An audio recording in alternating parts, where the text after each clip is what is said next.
আসসালামু আলাইকুম। মায়ের মৃত্যু গল্পের সিজন 2 এর পর্ব 3। হঠাৎ করে সুমন বলল, লাদেন, একটা কথা বলবো? বল, কি বলবি? না মানে আমি বলতে চাইছি, তুই কি তোর জীবনে কাউকে প্রেমে পড়ছিলি? সুমনের কথা শুনে আমার রাগ মাথায় উঠে গেছে। শালা আমার ব্যাপারে সবকিছু জানার পরেও এসব প্রশ্ন করছে। হঠাৎ করে গাড়ির চাকা বাইরে কোনো কিছুর সাথে লাগার কারণে রিয়া আমার উপরে এসে পড়ল। কি যে একটা বিপদে পড়লাম। না পারছি কিছু বলতে, না পারছি কিছু করতে। রিয়ার দিকে একটু চোখ গরম করে তাকাতেই রিয়া ভয়ে চুপচাপ হয়ে বসে পড়ল। সুমন আমাকে আবার প্রশ্ন করলো, লাদেন, আমি কি বলছি? আমার প্রশ্নের উত্তর দিবি?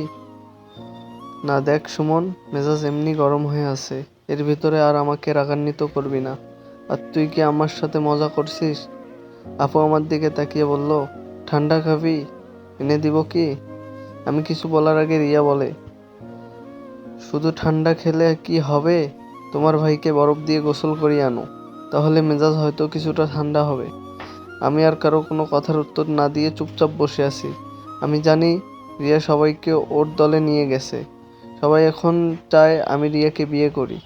প্রায় 2 ঘন্টা জার্নি করার পর আপু বলল, আমরা চলে এসেছি। আমি শুধু আপুর দিকে তাকিয়ে বললাম, তুই না বলছিলি আমাদের অনেক দূর যেতে হবে, আর এখন এত তাড়াতাড়ি আমরা চলে এলাম? এত নাটক করার কি ছিল বল? সকাল সকাল তো আমাকে একটু ঘুমাইতে দিলি না। আপু একটা মুচকি হাসি দিয়ে বলল, যেই মেয়েকে আমরা দেখতে আসলাম, এই মেয়ে কিছুক্ষণ পর কলেজে চলে যাবে, এই জন্য তো তাড়াতাড়ি চলে এলাম। গাড়ি থেকে নামতেই একটা ছেলে আমাদের দিকে এগিয়ে এলো। সুমন আমার কানে কানে বলল, এই ছেলে নাকি মেয়ের ভাই, মানে আমার শালা হবে। আপু আর সুমন আগে আগে যেতে যেতে লাগলো সেতু মাঝখানে। আর রিয়া আমার সামনে হঠাৎ আলতো আওয়াজ করে রিয়া বলল, আমাকে ছাড়া অন্য মেয়েকে বিয়ে করে সুখে থাকতে পারবে বুঝি?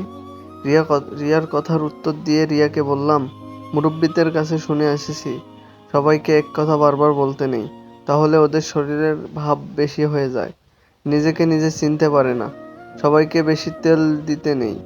থাক, এখন আর কথা বাড়াতে চাই না, ভালো একটা কাজ করতে আসছি, প্লিজ এখানে আর ঝামেলা করুন। রিয়া মুচকে হাসি দিয়ে বলল, ভালোবাসার মানুষ যদি সুখে থাকে তাহলে তাকে আমি কেন বিরক্ত করব? আমার জীবন হয়তো দুঃখে যাবে, নয়তো ওপারে যে তোমার জন্য দোয়া করব। তবে একটা কথা কি, আমি তোমাকে সত্যি ভালোবাসতাম, তবে সেটা প্রকাশ করার আগে যে এত কিছু হয়ে যাবে এটা আমি জানতাম না।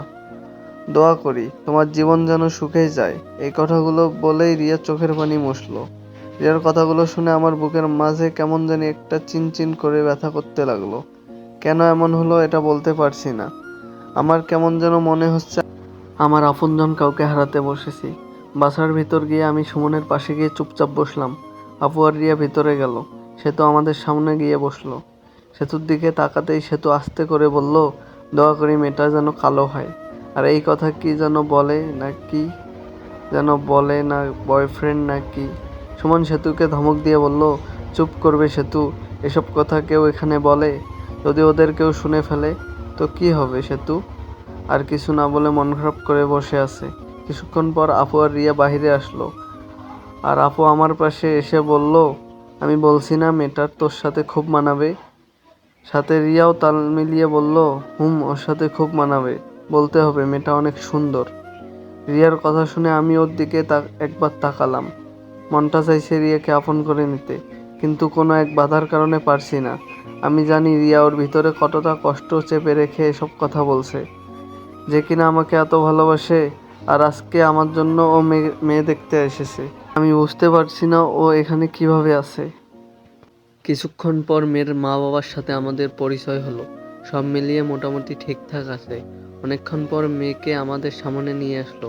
সুমন আমার কানে কানে বলল, মুখ তুলে একবার সামনে তাকিয়ে দেখ, ভালোই সুন্দর আছে, তুই কি বলিস? সুমনের কথা মতো সামনে তাকিয়ে দেখি, সত্যি সুমনের কথাই ঠিক। মেয়েটা মোটামুটি ভালোই সুন্দর আছে, তবে পিচ্চি মেয়ে। বাবা আপুকে বলল, তামা কিছু হ্যাঁ না উত্তর দাও। আপু আমার দিকে তাকিয়ে ইশারা করে বলল, কি পছন্দ হয়েছে? আমি আপুর দিকে না তাকিয়ে রিয়ার দিকে তাকালাম। রিয়ার চোখে পানি প্রায় এসে গেছে। মুহূর্তে আমি কি বলবো ভেবে পাচ্ছি না, তবে হাসি মুখে আপুর দিকে তাকালাম। আপুও হাসি মুখে বলে দিল, মেয়ে আমাদের পছন্দ হয়েছে, এখন কথাবার্তা বলে সবকিছু ঠিকঠাক করে ফেলি। মেয়ের বাবা বলল, সকালে আসতে বলেছি বলে আপনার আবার কিছু মনে করেন নেই তো? আমার মেয়ের আবার পরীক্ষা চলতেছে তো, এই জন্যে বললাম। সুমন মেয়ের বাবাকে প্রশ্ন করেই দিল, মেয়ের যদি পরীক্ষা চলে তাহলে ছেলে দেখছেন কেন? আগে ভালো করে পড়াশোনা করবে, পরে না হয়। মেয়ের বাবা হাসি দিয়ে বলল, আমি ওটাই চাইতাম, আমার মেয়ে আগে পড়াশোনা করবে, তারপর বিয়ে চিন্তা করব। কিন্তু আমার মা মৃত্যুর পথযাত্রী, ওনার একটা আবদার যাওয়ার আগে আর কি নাতিন। সুমন মেয়ের বাবাকে থামিয়ে বলল, বুঝেছি আঙ্কেল, আর বলতে হবে না। এখন কিভাবে কি, আর আপনাদের মত কি? মেয়ের বাবা বলল, আমার মায়ের কখন যে কি হয়ে যায় এর কোনো ঠিক ঠিকানা নেই। এই জন্য আমি চাইছি আগামী শুক্রবারের বিয়ের কাজটা শেষ করে ফেলতে। আমার মা মরার আগে ইচ্ছাটা তার পূরণ করে ফেলি। আমার মেয়ের আজকে পরীক্ষা দিলেই শেষ, এখন আপনাদের মত। আমি তো চোখ বড় করে আপুর দিকে তাকালাম। রিয়া হঠাৎ কণ্ঠস্বর নিচু করে বলল, সুমন ভাইয়া, আমি ভিতরে আছি, যদি কোনো দরকার পড়ে আমাকে ডাকবেন, কেমন? আপু আমার দিকে তাকিয়ে একটা হাসি দিল। মনে মনে বললাম, আজকে কি আমি নিজের বিপদ নিজে ডেকে আনছি নাকি? আমাকে কোনো কিছু জিজ্ঞেস না করে সুমন উত্তর দিল, আলহামদুলিল্লাহ, আমরাও রাজি আছি। আমার বন্ধুও এমনি চাকরি করে, কয়েকদিন ছুটি নিয়ে এসেছে, আর এই সুযোগে কাজটা সেরে ফেললে ভালো হয়, কি বলেন? মেয়ের বাবাও হাসি মুখে বলল, তাহলে এই কথাই রইল। আমার মেয়ে হয়তো কিছুক্ষণ পর পরীক্ষা দিতে চলে যাবে। তা তোমরা কি কেউ আমার মেয়ের সাথে আলাদা করে কথা বলতে চাও? আপু শুধু বলল, মেয়ে রাজি থাকলেই হবে, কথা বললে কি আর হবে। এভাবে সব কথা বলতে বলতে অনেকটা সময় চলে গেল। খাওয়া দাওয়া করে সবাই বাসার উদ্দেশ্যে সবাই রওনা দিব বলে বাসা থেকে বার হলাম। তবে আমি শুধু বারবার রিয়ার দিকে তাকিয়ে দেখছি, রিয়া একটাও কথা বলে নাই, কেমন যেন চুপচাপ হয়ে গেছে। গাড়ির ভেতরে সেতুর পাশে গিয়ে রিয়া বসলো, আর আমি আপুর পাশে।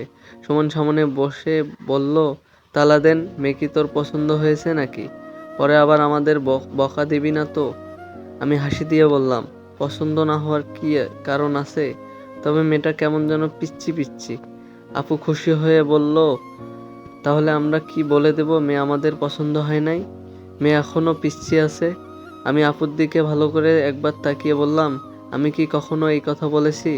সে তো হঠাৎ করে বলে উঠল, আমাদের আগামীকাল যেতে হবে, এখানে থাকলে আপুর কোনো কিছু হয়ে যেতে পারে, তাই আমি আপুকে নিয়ে চলে যাব। রিয়া সেতুকে ধমক দিয়ে বলল, আমি তোকে বলছি কিছু বলতে, চুপচাপ বসে থাক।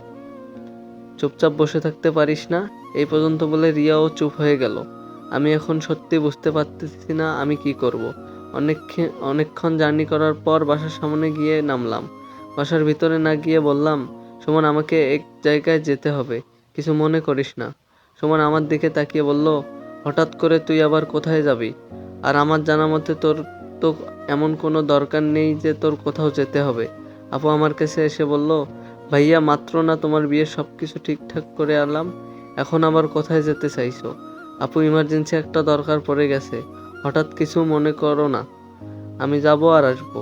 পাশ থেকে সুমন বলল, তুই যাবি কোনো সমস্যা নেই, তবে তোর সাথে রিয়াও যাবে। বলা তো যায় না, তুই যদি আমাদের। দেখ সুমন, তুই আমার বন্ধু, আবার আমার বোনের জামাই হিসাবে তোকে আমি মানি, আর আমি কি তোর সাথে মিথ্যা কথা বলবো বল?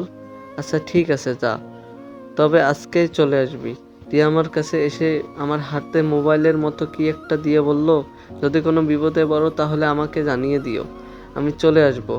আমি রিয়ার জিনিস রিয়ার হাতে দিয়ে বললাম, যেই মেয়েকে আমার সাহায্য করতে হয় সব সময়, সে আবার আমাকে কি সাহায্য করবে? আমার কথা শুনে লজ্জায় রিয়া কোনো কিছু না বলে চুপচাপ আপুর পিছনে গিয়ে দাঁড়িয়ে পড়ল।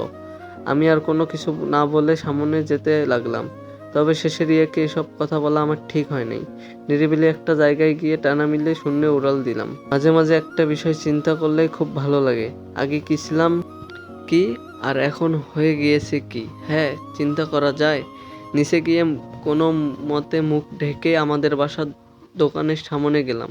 কতদিন পর আমার নিজের বাড়িতে এসেছি, মনটাই ভরে গেল। মুক্তা আমাকে ভিতর থেকে দেখেই চিনতে পেরেছে। মুক্তা আমাকে দেখার সাথে সাথে দোকান বন্ধ করলো। দোকান বন্ধ করে সামনের দিকে হাঁটতে লাগলো। আমি ওর পিছনে পিছনে যেতে লাগলাম। কিছুক্ষণ পর মুক্তা একটা নিরিবিলি জায়গায় দাঁড়িয়ে বলল, আসসালামু আলাইকুম। মায়ের মৃত্যু গল্পের সিজন 2 পর্ব 3 নাম্বার এখানেই শেষ করলাম।